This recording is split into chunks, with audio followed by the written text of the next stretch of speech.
Hello, good morning teachers. In this video, atong i-explain kung saon ang katong item analysis nga giingon ni Sir Romero. Actually, dili gid to siya item analysis, no? Mura ra gid to siya og frequency of correct responses kay sa mong pagistorya sa atong school head gyapon na ang giingon ni Sir daw is item analysis. Pero yan pasabot is pila daw ang naka-correct per item out of the total number of students. So, this video, hamong explainan kay some of the look sa inyong dashboard is na-outro siya gamay. I apologize to that because we need some necessary adjustments tungod kay daghan na kayong button. So, munang atong giusa siya sa singular button which is more features. Kung imong ituplok siya, mo pagawas ang uban nga mga features sa ato ang system. So, here, mo na siya mo gawas atong gibutang color para to give emphasis of the buttons. Sa inyong makita na ay more features dira, no? Let's just go directly to the point, no? I-click ra ninyo more features. So, mo ni siya ang mopagawas adtong mga buttons nga ang giingon nga nawa. But some of you might have questions, sir, wala lagi may set section subject, lahi lagi amo wala may create section. Again, kani nga mga features I just added it to the teachers nga advisor sila. So I removed it to the subject teachers to avoid conflict as for the inputting of the subject. Kay luoy ag uban naka-input sila sa ilahang subject ug una pero di ay dapat labi na sa junior high school dapat siya sa lain to nga slot ug parehapon sa senior high is that dapat magsunod ang core tanan nga core by group siya karon dili siya magkatag unlike sa mga previous years na nagkatag yun siya. So muna nga I gave the full authority only to the class advisor nga sila na jud ang mudu sa setting of the section subject, and I have separate video of this one to set your section subject. So for this video, I am going to explain unsaon ang katong giingon ni Sir Romero nga need i-report karon adlaw ugma ang deadline. So ang iyang pasabot is item analysis, but again ang gist gid sa iyang pasabot is only the frequency of correct responses, percentage of student nga nakakuha out of the total number of students. What you need to do is just go to the test validation input. So si test validation input, yani ang magawa. So na yan kautrohan no na siya color. So unsay buhaton ni ana is that input the necessary test ID kanang di mo makamot, like naapoy identification all throughout the years. So for example 2024, 2025 yan dash unsay section ya to avoid second sem, midterm, and general chemistry 2. So, let's have it. Sa ako na lang is general chemistry 1. So, you need to do is that you click next, and then magawas ang next nga step which will be you will be asked as to how many items is your exam. So, in my case, ako lang butangan siya 10 para di ko maglisod. Daghan kaayo number of students nga imong gigam ana nga test imong gipatake sa test. So for example, you have given it to that 3 sections. In my case, for example, I gave it to 74 students. And then sa grade instruction i-specify mo, so grade 12 wisdom. Okay, so if in case daghan nga section imong gigaman ana, so you still need to identify unsa nga grade and section na siya. So you click next, and once done, mugawas na ang 10 items. So, inyuha kung 48 sa na nga mugawas.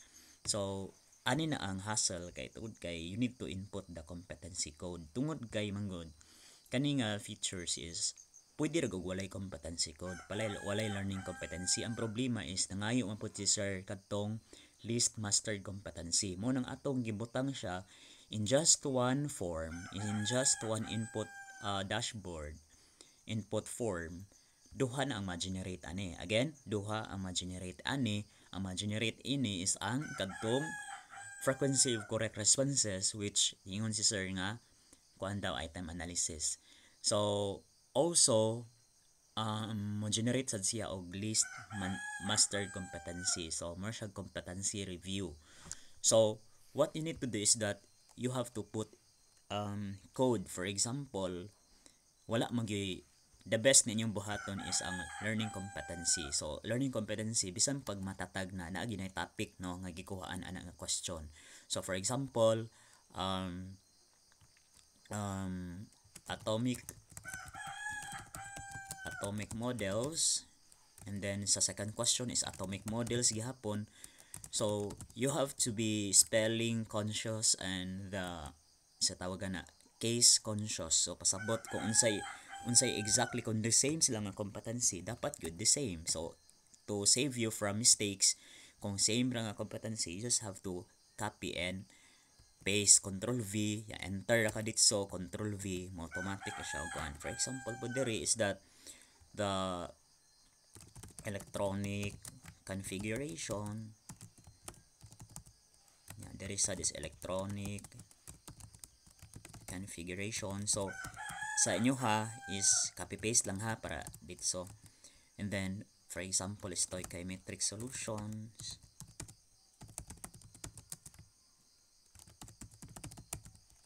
problems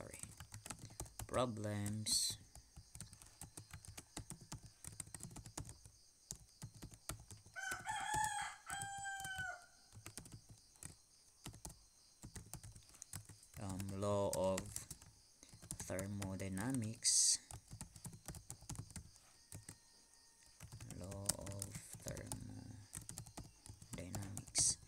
okay. So that's it no, ang mone ang kuan learning competencies nimo. So of course sa competency code, di ba ningon ko ninyo nga dapat pwede ra 1 2 3 4 5 6 7 8 9 10, but I failed to inform you nga kung pareha siya og atomic models, dapat ang competency code niya is same pod.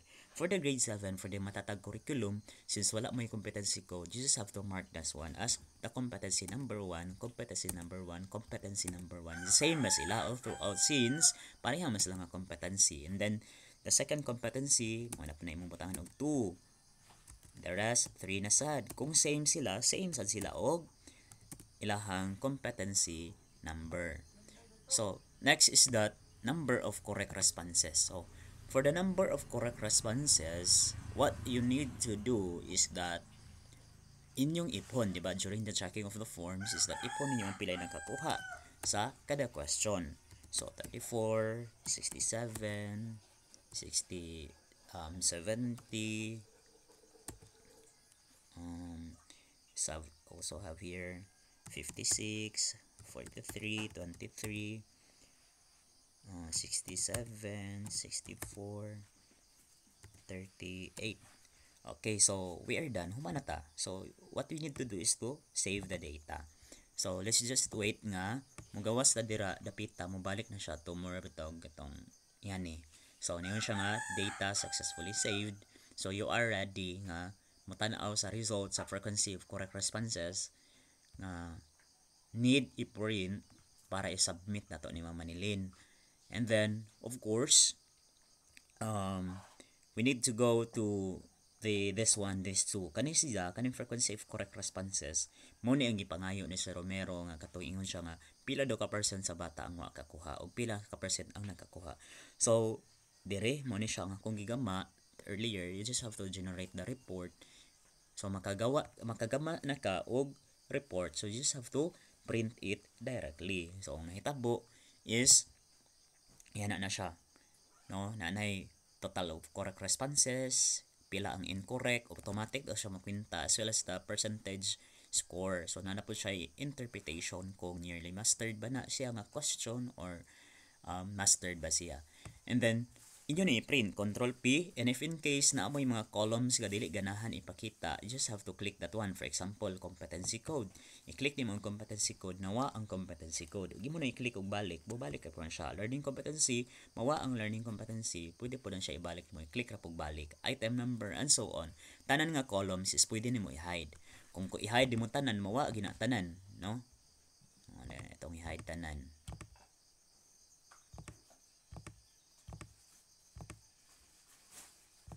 So wala na yung makita tungod kay gi-hide man nato tanan. So again, refresh lang nato kay aron nga mo gawas tug balik.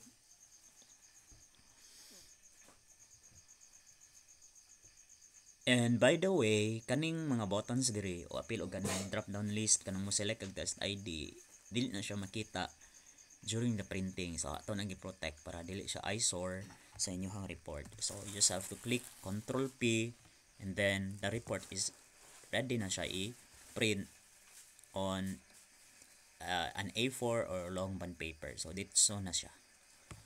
So I guess maura to siya. And then di pa di ay. So now let's go to the competency review. Kay usa sa gipangayo ni si Romero will be is ang kuan kantong list mastered competency. So kana is diri gina sa competency review. Again, mo generate na ninduha frequency of correct responses o competency review sa imong gi-input sa test validation input. So kung buhaton ini is ako na iparehog color nin tulo karon nga na identification nga related na silang tulo. So now let's go. So to competency review, just the same ID nga imong gigama, you have to generate the report. So diri mugawas ta gyud ang ato ang competency review. So sa inyong nakita competency code number 1, diba upat man to ka buok ato gigama sa competency code number 1. So natay upat ka items atong gi-merge in one learning competency. And then naatay sorry sayop ni dapat ni number of students ni siya. Sayop ko og tag. And yes, nasayop ko og tag. So I will just kuan na. Kare mo ni ang exact item numbers nga imong gigamit ani nga learning competency. And kani is the number of students nga naka-correct sa tanan nga responses. Yes, number of students nga naka-correct sa upat ka question. So next is the moving iyahang kuan percentage niya og unsa iyang interpretation, kung list mastered ba siya or na master ba siya ang competency. So we have here example kung char. So to i-generate iyahang result. Tanaw na to unsay overview kung naay makita nga list mastered siya or mastered ang competency.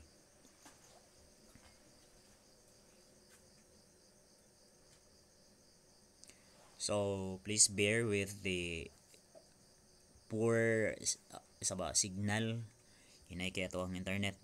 It is because down ang server sa Timothy. Mo-okay ra yung signal kung Pasko. Okay, so far sa Kamamshar is okay. Puro siya moving towards mastery. So let's try kaning Kamam Jacinda. Okay, so na example nga naay na mastered ang iyang competency. So ing ana siya kadali og kasayon. So I hope nga na-gets ra. Og if should you have any question, make sure nga kana yung question is nakita na sa video karon di ko mag-usa-usa. So I have spent time para magama og short nga video for the frequently asked questions. Karon nga dili na ko magtasatagsa ninyo og pangita. So what you need to do kung gusto mo na may mga frequently asked questions, magsigir ako update ana hantod-hantod.